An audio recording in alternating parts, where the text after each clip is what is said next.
다 함께 일어나셔서 두 손 들고 찬양하며 예배로 나아가겠습니다.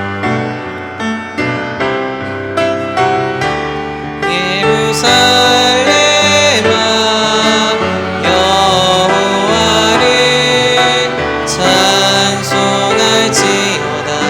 내 하나님을 감사함으로 그 앞에 나가며 주 임재 앞에 경배해. 예루살렘아 여호와를 찬송할지어다. 내 하나님을 감사함으로 그 앞에 나가며 주 임재 앞에 경배해. 손을 내리시고 한 목소리로 우리들의 신앙을 고백하겠습니다. 전능하사 천지를 만드신 하나님 아버지를 내가 믿사오며 그 외아들 우리 주 예수 그리스도를 믿사오니 이는 성령으로 잉태하사 동정녀 마리아에게 나시고 본디오 빌라도에게 고난을 받으사 십자가에 못 박혀 죽으시고 장사한 지 사흘 만에 죽은 자 가운데서 다시 살아나시며 하늘에 오르사 전능하신 하나님 우편에 앉아 계시다가 저리로서 산자와 죽은 자를 심판하러 오시리라. 성령을 믿사오며 거룩한 공예와 성도가 서로 교통하는 것과 죄를 사해 주시는 것과 몸이 다해 사는 것과 영원히 사는 것을 믿사옵나이다. 아멘. 자리에 앉으셔서 찬송가 424장으로 하나님께 찬송 올려드리겠습니다.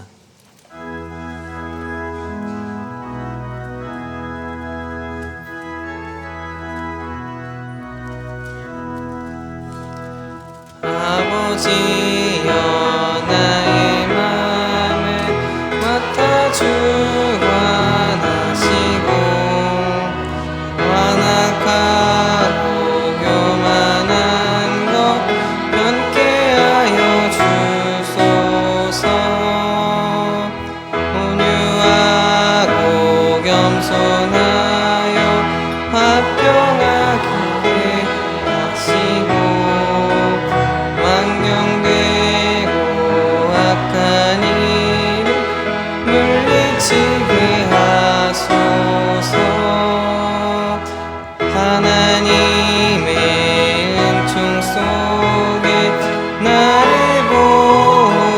보호하시고 주의 사랑 줄이 되어 나를 메어 주소서. 구세주의 흘린 피로 죄를 씻어주소서.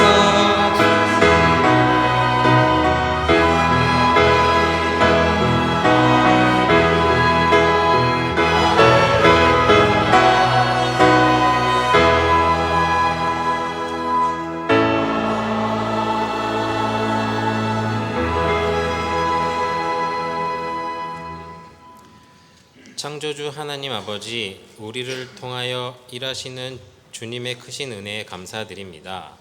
삶에서 일어나는 모든 일들이 하나님의 선하신 계획 가운데 있습니다.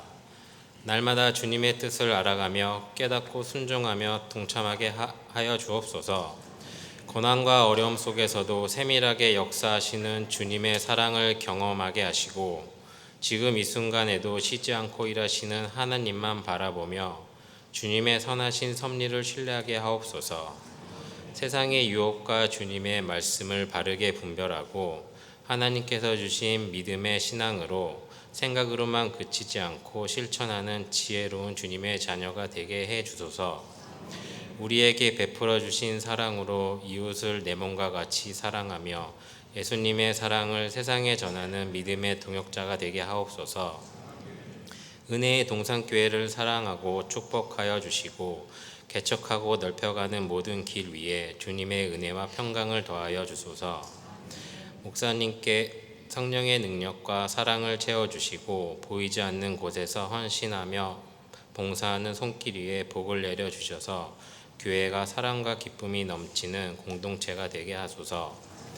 사랑이라는 가장 큰 열매가 우리 삶과 교회의 풍성이 맺히며 날마다 은혜 베푸시는 주님께 감사드리며 이 모든 말씀 우리 주 예수 그리스도의 이름으로 기도드립니다. 아멘.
기도하겠습니다. 사랑의 하나님 아버지, 오늘 우리가 가지고 있는 모든 것들을 하나님께 맡겨드립니다.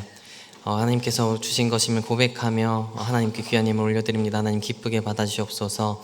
예물이 사용되는 곳 가운데 예수 그리스도의 사랑만이 드러나도록 주관하여 주옵소서. 하나님만 이 예물을 통하여 홀로 영광 받아주시옵소서. 감사합니다. 예수님의 이름으로 기도드립니다. 아멘.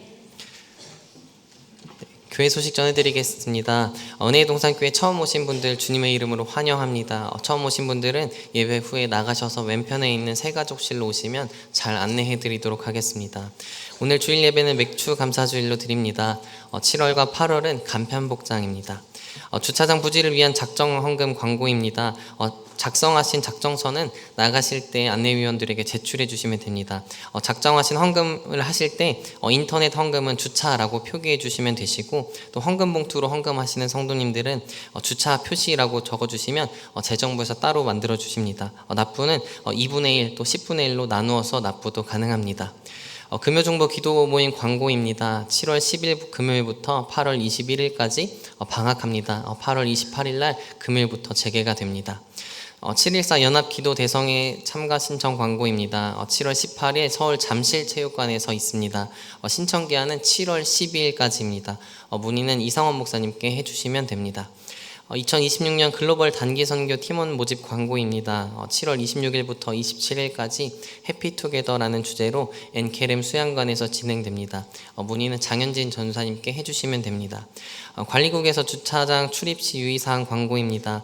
주차장 출입 시에 안전에 유의해 주시길 바랍니다. 차량 접촉 사고 및 시설물 파손 시 사무실 또는 주차팀에 이야기해 주시면 감사하겠습니다.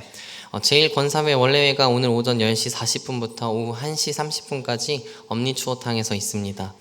안수집사의 정기모임 광고입니다. 다음 주 주일 오후 6시에 비전센터 4층 새가족 교육실에서 진행됩니다.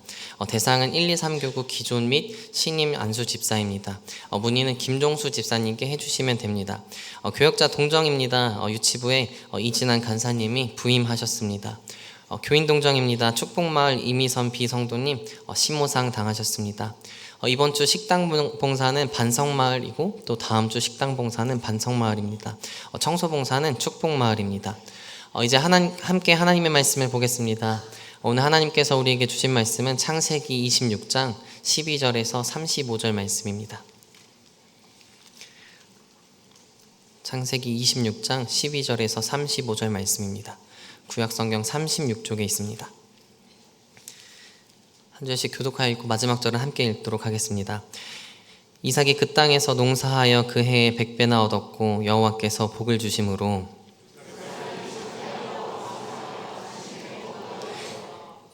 양과 소가 떼를 이루고 종이 심이 많으므로 블레셋 사람이 그를 시기하여 그 아버지 아브람 때에 그 아버지의 종들이 판 모든 우물을 막고 흙으로 메웠더라. 아비멜렉이 이삭에게 이르되 내가 우리보다 크게 강성한즉 우리를 떠나라. 그러나 그랄 골짜기에 장막을 치고 거기에 거류하며 그 아버지 아브람 때에 팠던 우물들을 다시 팠으니 이는 아브라함이 죽은 후에 블레셋 사람이 그 우물들을 메웠음이라. 이삭이 그 우물들의 이름을 그의 아버지가 부르던 이름으로 불렀더라. 그날 목자들이 이삭의 목자와 다투어 이르되 이 물은 우리의 것이라 하매 이삭이 그 다툼으로 말미암아 그 우물의 이름을 에색이라 하였으며 다른 우물을 팠으니 그들이 다툼으로 그 이름을 신나라 하였으며 이삭이 거기서 옮겨 다른 우물을 팠더니 그들이 다투지 아니하였으므로 그 이름을 르호봇이라 하여 이르되 이제는 여호와께서 우리를 위하여 넓게 하셨으니 이 땅에서 우리가 번성하리로다 하였더라. 이삭이 거기서부터 블레셋 바로라 갔더니 그 밤에 여호와께서 그에게 나타나 이르시되 나는 내 아버지 아브라함의 하나님이니 두려워하지 말라. 내 종 아브라함을 위하여 내가 너와 함께 있어 내게 복을 주어 내 자손이 번성하게 하리라 하신지라. 이삭이 그곳에 제단을 쌓고 여호와의 이름을 부르며 거기 장막을 쳤더니 이삭의 종들이 거기서도 우물을 팠더라. 아비멜렉이 그 친구 아웃삿과 군대 장관 비골과 더불어 그랄에서부터 이삭에게로 온지라.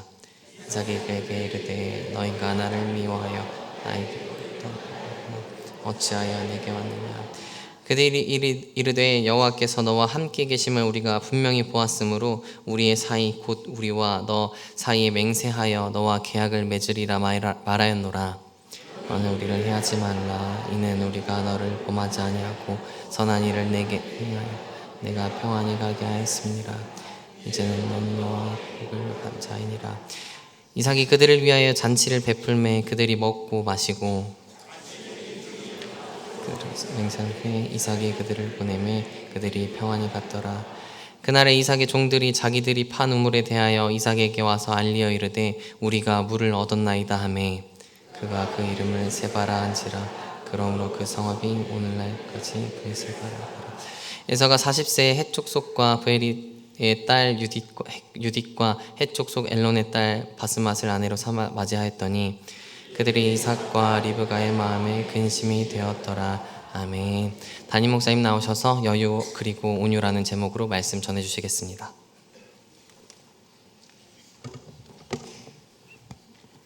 정글 속에 사는 동물들을 보면 오직 힘의 법칙만 작용하는 것처럼 보입니다. 힘이 센 동물들이 힘이 약한 동물들을 공격하고 잡아먹으면 그냥 꼼짝 못하고 도망가고 잡혀먹혀야 됩니다. 사자가 얼룩말을 막 추격하면 죽기 살기로 도망하다가 강물에 딱 뛰어드는 순간 악어가 기다리고 있다가 딱 잡아먹습니다. 그런데 항상 그렇지는 않아요. 잘 보면 이 약자들의 반란 같은 게 있습니다. 사자가 들소를 공격하면 들소 꼼짝 못하고 죽거든요. 그런데 때로는 보면 들소가 막 죽기 살기로 맞서가지고 그 날카로운 뿔로 사자 옆구리를 찔러가지고 사자를 제압하는 그런 경우도 있습니다. 얼룩말들은 늘 잡혀먹는 것처럼 보이지만 때로는 머리를 다 모으고 다리를 뒤로 해가지고 오는 사자를 계속 발로 차가지고 그 위협에서 벗어나기도 합니다. 하마는 육식동물이 아닙니다.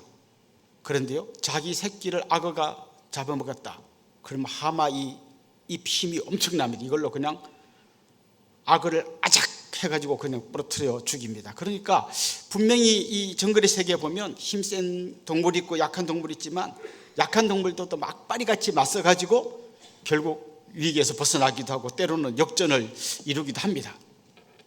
그런데 우리가 사는 세상도 비슷합니다. 힘센 사람이 힘없는 사람을 압제합니다. 함부로 욕도 하고 막 폭력을 행사하기도 합니다.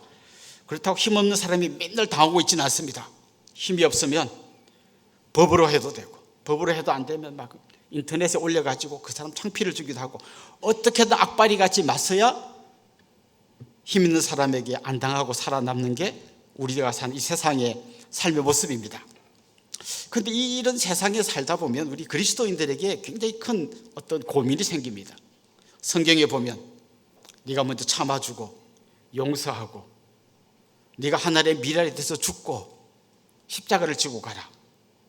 그런데 여러분 이 악바리같이 살아야 살아남는 이 세상에서 성경 말씀대로 살면요 완전히 바보 취급당합니다. 착한 마음으로 먼저 출근해가지고 막 사무실 청소를 탁 하고 있는데 늦게 온 동료가 그러죠. 야, 내 자리는 청소가 안 됐어.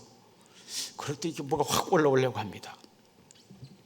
나는 뭐 자기를 위해서 막 있는 거 없는 거 다 해주고 다 봐주고 배려해줬더니 자기는 얄짤 없어요.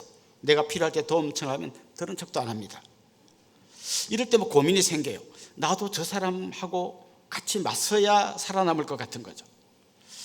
좀 오래된 이야기입니다만 제가 이제 운전을 하다가 신호를 받고 기다리고 있었어요. 그런데 인도에 올라가 있던 어떤 트럭이 후진으로 자꾸 이렇게 내려오는데 가만 보니까 가만히 있으면 내 차를 박을 것 같아요. 이 사람이 나를 못 보고 계속 내려오는 것 같아요. 그래서 내가 빵빵빵빵빵 계속 했거든요. 그런데 그 소리를 들으면서 그 사람이 기어이 내려서 내 차를 쾅 박았어요. 그래서 내가 내려가지고 아유 뭐 못 보셨어요 그랬더니 그분 내가 묻는 말에 대답을 안 하고 이렇게 아래 위를 훑어보더니 목사님이죠. 그 순간 갑자기 제가 을이 됐어요. 목사님이죠.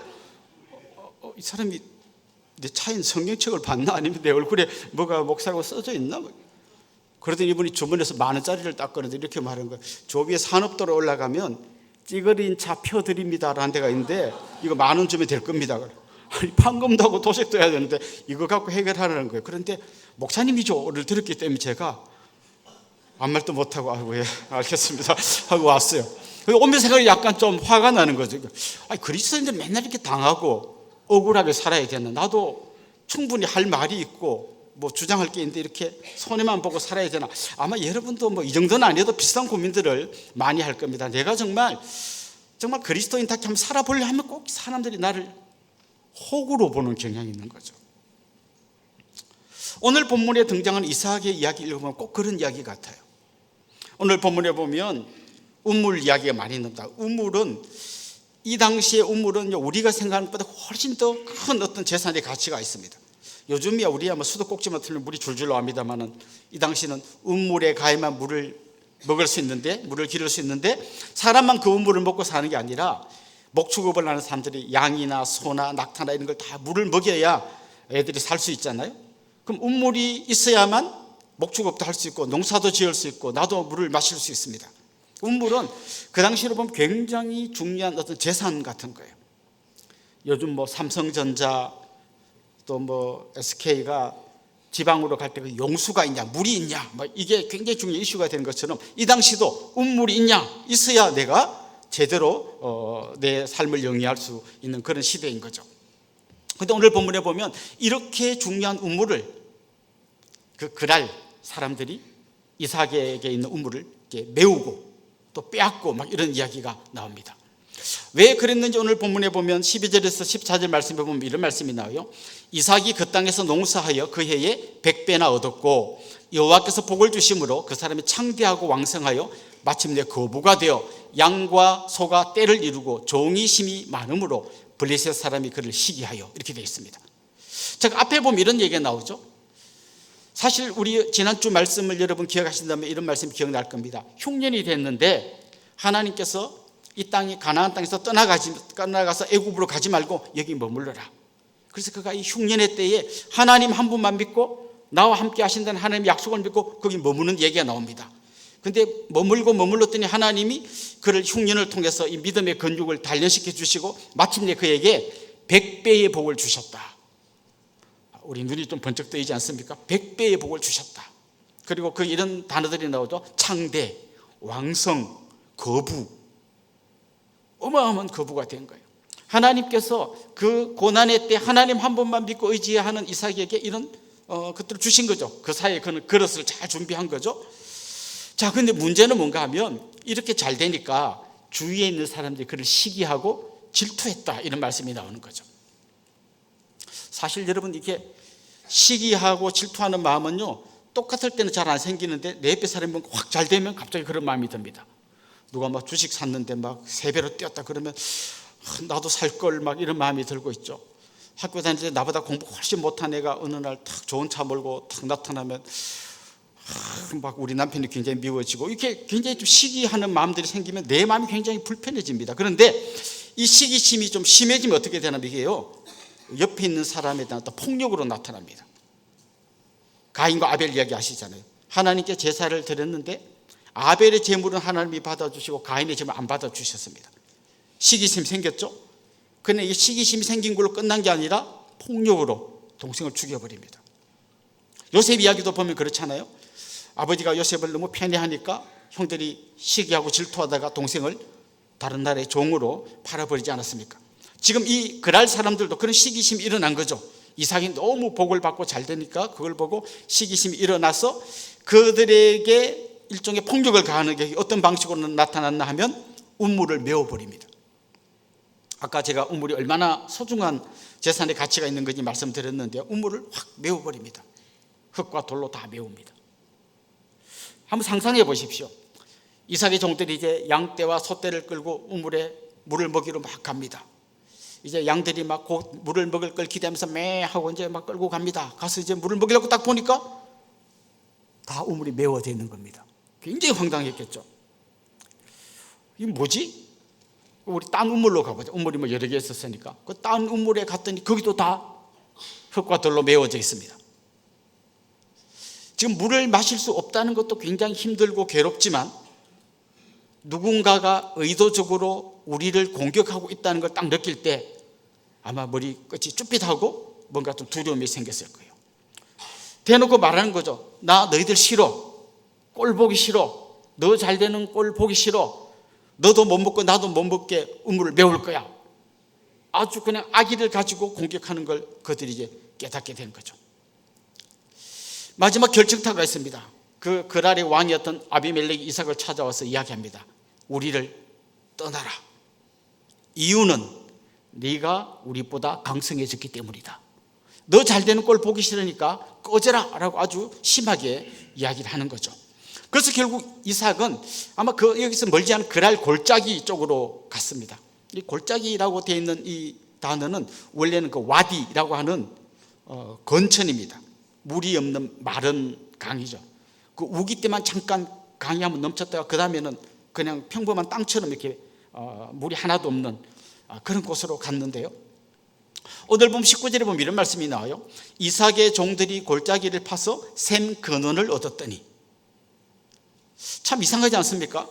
저쪽 사람들은 샘을 파기도 어려운데 이 사람들 파면 물이 나오는데 19절의 말씀은 뭔가 하면 그냥 평범한 우물이 아니라 샘 근원을 얻었다. 이 말은 무슨 말인가 하면 보통 우물은 그냥 이렇게 우기 때나 좀 이런 때는 물이 나오지만 아주 건기가 되면 말라버리는데 샘 근원을 얻었다는 말은 뭔가 하면 그냥 아무 때나 계속 물이 나오는 굉장히 좋은 우물을 얻었다는 거예요. 그들이 다 메워버리고 쫓아냈는데 더 좋은 우물이 이제 나온 것이죠. 하나님이 그들과 계속 함께 한다는 걸 보여주고 있는 겁니다. 그런데 이게 끝이 아닙니다. 그랄 사람들이 그까지 찾아와 가지고 이삭이 판 좋은 우물을 뺏어버립니다.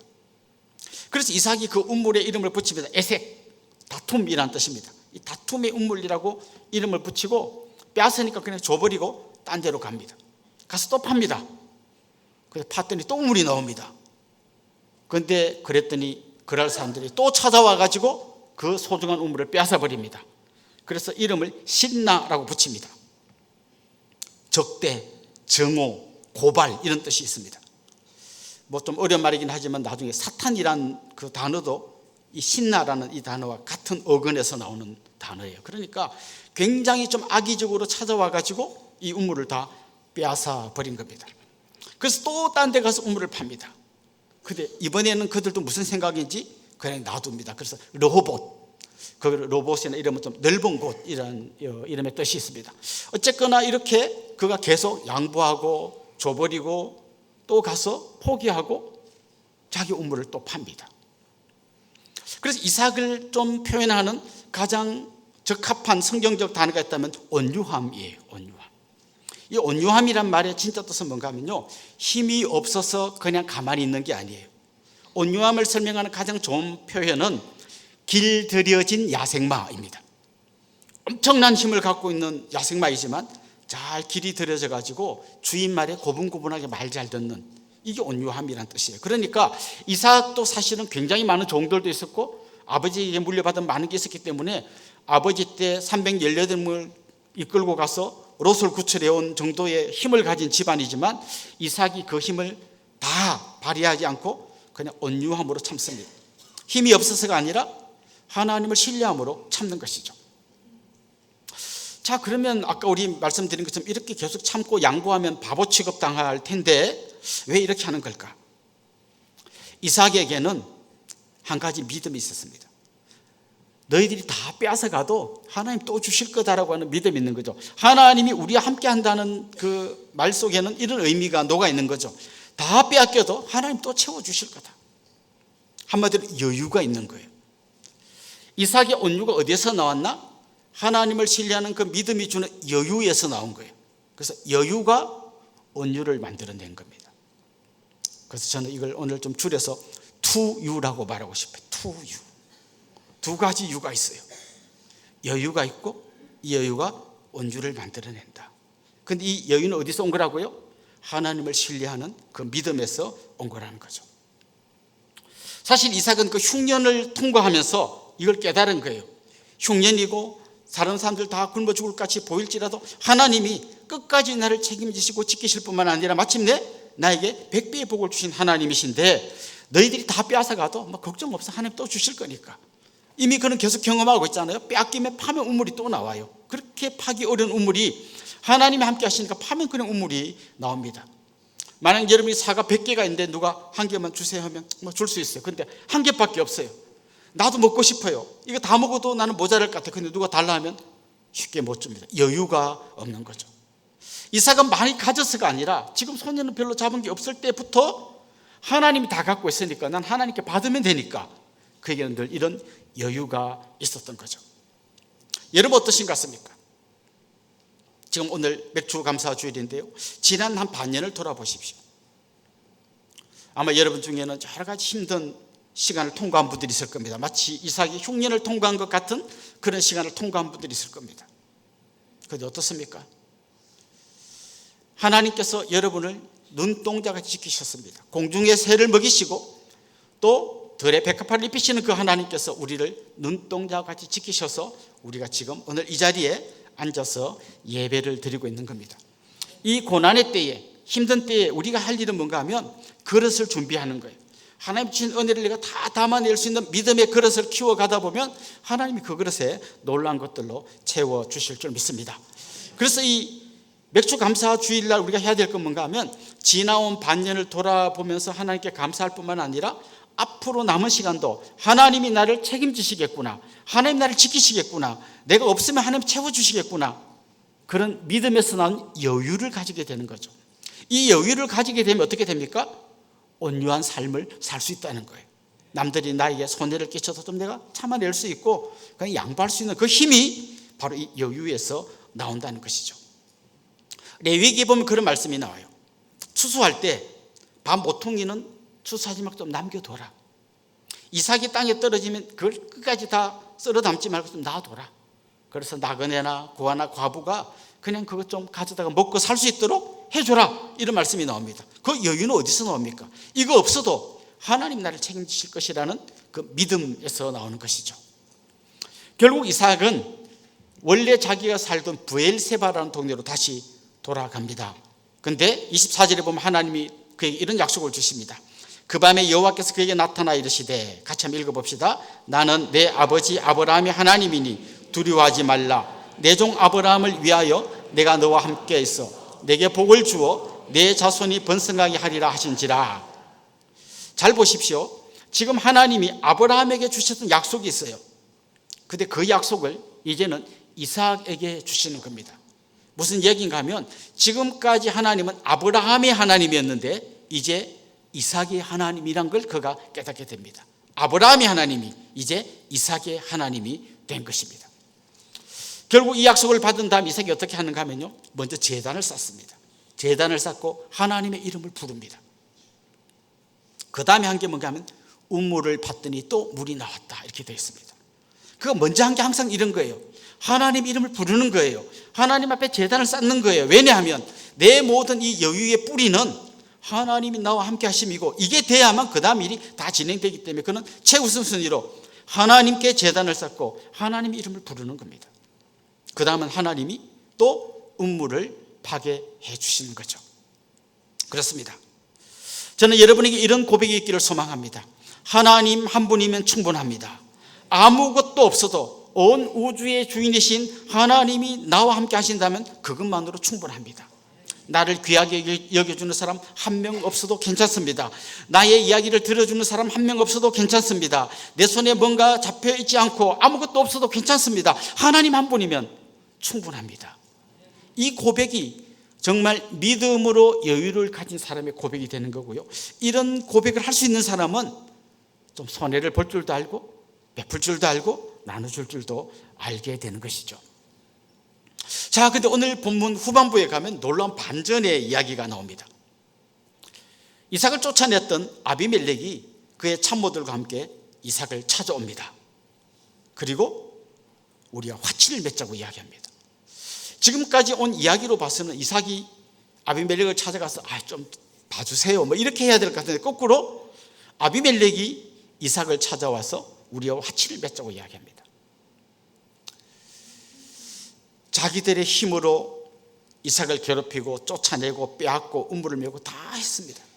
근데 그가 찾아와서 우리가 너한테 잘해줬으니까 너도 우리한테 잘해줘야 돼, 이러면서 이제 말도 안 되는 이야기를 하면서 화친을 맺자고 이야기하죠. 근데 오늘 본문에 보면 이삭이 화친을 맺을 뿐만 아니라 잔치를 배설해서 그들을 잘 대접해서 보냈다고 이야기합니다. 자, 근데 중요한 게 뭔가 하면요, 이 사람들이 도대체 무슨 마음을 먹고 이삭을 찾아왔냐 하는 거죠. 오늘 본문 28절 29절 보면 그들이 이렇게 이야기합니다. 한번 보시죠. 그들이 이르되 여호와께서 너와 함께 계심을 우리가 분명히 보았으므로 우리의 사이 곧 우리와 너 사이에 맹세하여 너와 계약을 맺으리라 말하였노라. 너는 우리를 해하지 말라. 이는 우리가 너를 범하지 아니하고 선한 일만 내게 행하여 내가 평안히 가게 하였음이라. 이제 너는 여호와께 복을 받은 자니라. 자, 지금 이 그랄의 아비멜렉과 그 참모들이 와서 뭐라고 이야기했는가 하면 두 가지 이야기를 했어요. 여호와께서 너와 함께 계심을 우리가 분명히 보았다. 이 분명히 보았다는 말은요, 이 히브리어는 강조할 때 같은 단어를 반복합니다. 그러니까 보고 또 보았다는 거예요. 어쩌다 저런 일이 일어난 게 아니라 정말 도저히 하나님이 함께하지 않고는 절대로 일어날 수 없는 일이 일어났구나. 그들이 확인하고 또 확인한 다음에 하나님 저 사람과 함께 하시는구나, 이걸 알게 됐다는 거예요. 또 한 가지 고백한 게 뭔가 하면 너는 여호와께 복을 받은 자니라. 아무리 우리가 다 빼앗아도, 아무리 흉년이 와도 하나님이 너에게 복을 주니까 네가 복을 받는구나. 그때 그들이요, 힘이 있고 힘으로 다 누른 것처럼 보이지만 놀라운 두려움이 밀려오는 거예요. 저 하나님이 함께하는 저 사람이 진짜 우리하고 붙잡고 대들면 우리가 못 이기겠구나, 이걸 깨달은 거예요. 그래서 그들이 찾아와서 결국은 화친을 맺는 이야기가 오늘 본문에 나옵니다. 그런데 여러분, 이 장면은 아마 여러분이 기억하시겠지만 아브라함 때에도 이런 장면이 있었어요. 이 그랄 왕 아비멜렉이 찾아와서 아브라함과 화친을 맺자, 이렇게 이야기한 장면이 나옵니다. 물론 이 아비멜렉이 그 아비멜렉은 아니에요. 이 아비멜렉은 사람 이름이라기보다는 왕의 호칭입니다. 우리 애굽의 왕을 바로라고 부르는 것처럼 이 아비멜렉도 호칭이죠. 그러니까 아마 지금 찾아온 아비멜렉은 아브라함 때 찾아왔던 아비멜렉의 한 아들쯤 되겠죠. 자, 지금 이 사람 이렇게 생각한 거죠. 옛날에 아브라함 때는 굉장히 힘이 있는 무리라 생각해서 함부로 못 건드렸는데 아버지가 죽고 이삭이 딱 이제 족장이 되니까 또 만만하게 본 거죠. 저 정도는 우리가 제압할 수 있겠다, 이렇게 생각하고 계속 괴롭혔는데 이제 찾아와서 그가 한 말이 뭔가 하면 하나님이 너희 아버지 아브라함과도 함께 하시더니 너하고도 함께 하시는구나. 너희 아버지 하나님이 하나님께 복받는 자더니 너도 그런 자이구나. 이걸 그들이 인정한 거죠. 저는 여러분 주위에 있는 여러분의 직장 동료나 여러분의 가족이나 친지들이 여러분을 볼 때마다 하나님이 저 사람과 함께 하는구나, 그것을 고백할 수 있는 그런 복된 삶을 살 수 있기를 간절히 소망합니다. 자, 보십시오. 오늘 본문은 이렇게 이야기합니다. 운물을 빼앗았는데 하나님이 또 주십니다. 그런데요, 신약 성경에 넘으면 이런 이야기가 나옵니다. 요한복음 4장에 보면 예수님께서 사마리아 성 운물가에 한 여인을 만났습니다. 그런데 예수님이 이렇게 이야기합니다. 이 운물이 빼앗기면 새로운 운물을 또 줄게라고 말하지 않고 내가 주는 물을 마시면 영원히 목마르지 않을 것이다. 주님 우리에게 새로운 운물을 주는 게 아니라 영원히 목마르지 않는 생수를 주시겠다고 약속하셨습니다. 요한복음 7장에도 보면 나를 믿는 자는 그 배에서 생수의 강이 흘러넘치리라. 여러분에게 진짜 있어야 될 여인은 바로 여기서 찾아오는 겁니다. 우리 주님께서 여러분에게 주신 그 목마르지 않는 생수, 멈추지 않고 계속 솟아나는 생수가 우리 안에 충만히 있을 때 우리는 여유를 가질 수 있고 그 여유가 우리의 삶을 온유하게 만들 수 있는 거죠. 내 안에 이 하나님의 생수가 충만하면 오늘 예배 마치고 집에 갔는데 안 믿는 남편이 막 깔짝깔짝해도 똑같이 대갚아 주겠다. 이건요, 유치원 아이들하고 수준이 비슷한 거예요. 저 유치원 아이들 노는 거 보니까요, 이렇게 막 너 바보야 어쩌고 저쩌고 막 하면 아주 지혜로운 아이가 이렇게 하더라고. 반사 이렇게 하더라고요. 그러면 너도 똑같아 이렇게 말하는 건데, 만약에 혹시 여러분의 그 안 믿는 가족들이나 뭐 주위의 동료가 뭐 어쩌고 저쩌고 할 때 내가 똑같이 대갚아 주리 반사한다면 우리는 그 수준인 거죠. 우리 그런 사람이 아니라는 거. 우리에게는 영원히 목마르지 않는 생수를 주시는 주님의 은혜가 있습니다. 만약 내가 막 누구랑 막 악바리 같이 싸워야 이길 것 같고 막 이렇게 산다면 지금 문제는 옆에 있는 사람들의 문제가 아니라 내 안에 생수가 말라가고 있다는 것이죠. 그래서 바울은 에베소서 3장 18절 19절에서 이런 기도를 했습니다. 능히 모든 성도와 함께 지식에 넘치는 그리스도의 사랑을 알고 그 너비와 길이와 높이와 깊이가 어떠함을 깨달아 하나님의 모든 충만하신 것으로 너희에게 충만하게 하시기를 구하노라. 그리스도의 사랑을 알기는 아는데 이렇게 바닥에 찰랑찰랑한 게 아니라 이게 충만해야 된다는 거예요. 하나님의 그 은혜가 내 속에 충만해야 된다는 거예요. 하나님의 그 사랑과 그 은혜가 주시는 감격이 막 내 안에 충만해야 된다는 거예요. 그럴 때 내 안에 여유가 생기고 그 여유가 다른 사람에게 사랑과 온유로 나타나게 된다는 거죠. 그래서 만약 여러분 안에 정말 그런 여유가 없다면 하나님께 기도해야 됩니다. 하나님, 그리스도의 사랑이, 그 은혜가 충만하게 해주십시오. 생수의 강이 멈추지 않고 흘러 넘치는 그 감격을 맛보면서 살게 해주십시오. 그렇게 기도하면 좋겠습니다. 사랑하는 성도 여러분, 오늘 본문에 보면 이삭은 자기의 우물을 메우고 빼앗는 그랄 사람들과 싸우는 대신에 양보하는 온유한 사람으로 나옵니다.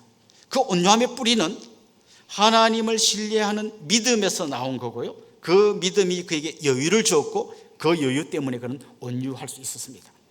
이제 내일 당장 출근하시면 여러분 다시 정글 같은 세상 속으로 들어가게 될 겁니다. 남에게 지지 않으려고 악바리같이 물고 뜯고 하지 않고 온유함으로 기다려주고 양보하고 사랑으로 섬기려면 우리에게 그런 여유가 필요하고, 그 여유가 생기려면 바울이 기도했던 것처럼 그리스도의 사랑이 우리 안에 충만해지기를 기도해야 됩니다. 그럴 때 저는 여러분들이 여유와 온유, 투유를 실천할 수 있는 복된 믿음의 사람이 될 거라고 확신합니다. 우리 같이 한번 찬양하고 같이 기도하도록 하겠습니다. 주님 한 분만을 위하여 이 찬양 같이 하겠습니다.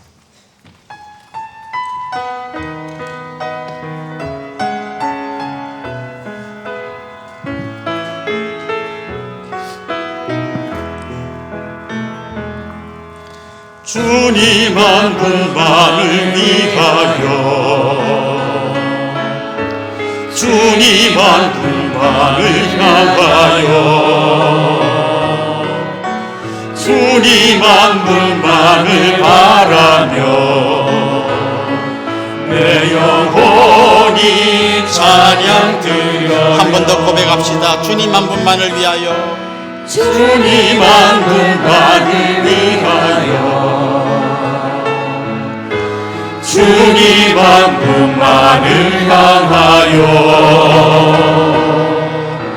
주님 한 분만을 바라며 내 영혼이 찬양 드려요. 그 무엇이 나를 향한 주님 사랑 빼앗으리오. 그 무엇이 주님 향한 나의 사랑 빼앗으리오. 그 무엇이 나를 향한, 그 무엇이 나를 향한 주님 사랑 빼앗으리오.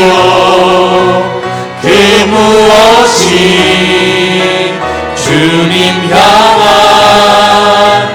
나의 사랑 빼앗으리오. 우리 말씀을 생각하면서 같이 기도합시다. 이삭이 온유함으로 양보할 수 있었던 비결은 하나님께서 그와 함께 하심을 믿는 믿음에서 나온 여유가 있었기 때문입니다. 우리의 삶을 한번 돌아봅시다. 내가 세상 사람들과 똑같이 싸우고 악바리같이 사는 것은 내 마음에 주님이 주신 여유가 없기 때문입니다. 나를 위해 생명을 내주신 주님, 마르지 않는 생수를 공급해 주시는 주님을 온전히 신뢰합시다. 바울이 기도했던 것처럼 주님의 그 은혜, 그 사랑이 우리 안에 충만해지게 하옵소서.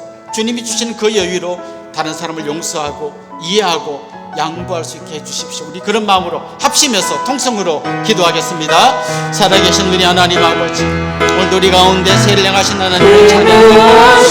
하나님의 은혜가 아닌 하나님의 사랑이 감추고 살수 우리의 연약함을 주님께서 정말 우리를 양보로 온유함으로 대할 수 있습니다. 하나님의 온전한 신뢰가 있었고 그 신뢰를 여유가 있었기 때문에 주님 우리에게 믿음을 주시옵소서. 그 믿음에서부터 시작된 여유가 있게 하여 주시옵소서. 그 여유와 온유하게 대할 수 있는 것을 다 잃어버리고 모든 것을 다 희생하고 모든 것을 전하고 이런 예수 그리스도께서 하나님의 이름으로 죽고 있는 모든 사람을 살리고 모든 사람을 주님 우리의 삶 가운데 그런 귀한 은혜의 역사를 주시옵소서. 하나님 아버지, 우리 안에 너무나 여유가 없습니다. 하나님, 이 여유가 없으면 하나님을 온전히 신뢰하는 믿음이 부족하기 때문임을 고백합니다. 아들까지 아끼지 않고 주신 하나님, 자기의 생명까지 아끼지 않고 주신 주님, 그 주님께서 우리에게 약속하신 마르지 않는 샘물, 넘치는 생수가 우리 가운데 충만해지게 하여 주옵소서. 하나님, 그 여유로 다른 사람을 온유함으로 대할 수 있는 성숙한 그리스도인이 되게 하여 주시옵소서. 감사하고 예수님의 이름으로 기도드리옵나이다. 아멘. 이제 저를 잠깐 주목해 주시면 좋겠습니다. 우리 같이 한번 축하하고 또 환영하면 좋겠는데요. 지난주가 생일이었던 분 한번 손 들어 볼까요? 지난주가 생일이었던 분, 한번 일어나시죠. 예. 우리 장로님, 집사님 또 계십니까? 지난주가 결혼 기념일이셨던 분, 그런 분도 한번 손 들어 볼까요? 네.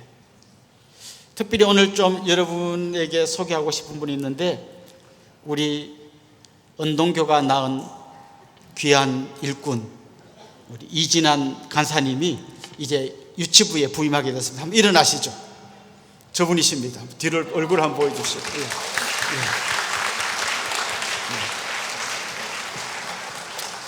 우리 은동교를 우수한 성적으로 졸업하고 지금 이제 다시 교회 간사님 오셨습니다. 혹시 오늘 우리 교회 처음 오신 새 가족 있으면 한번 그분들도 한번 손 들어보시면 같이 환영하겠습니다. 용기를 내서 한번. 네, 감사합니다. 예, 우리 귀한 우리 집사님들 오셨습니다. 우리 이분들 주님의 이름으로 환영하고 축복하도록 하겠습니다. 아주 먼 옛날.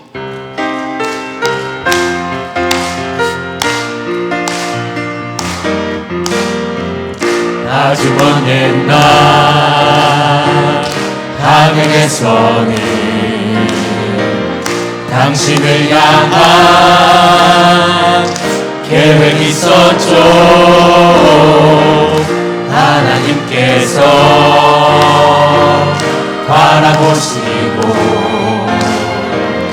좋았더라고 말씀하셨네.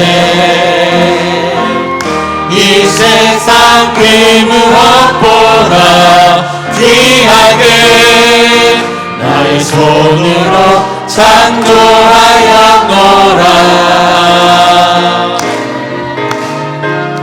내가 너로 인하여 기뻐하노라. 내가 너를 사랑하노라. 사랑합니다. 축복합니다. 사랑해요.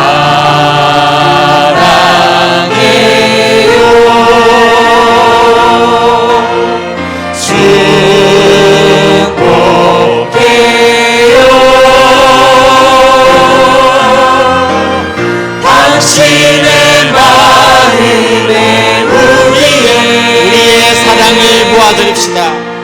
사랑을 드려요.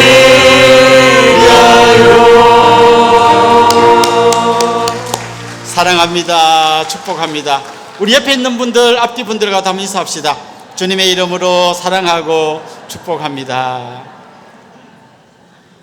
이제 우리 자리에서 한번 다 일어나겠습니다. 감사 365 같이 찬양하고 축도로 예배를 마치겠습니다.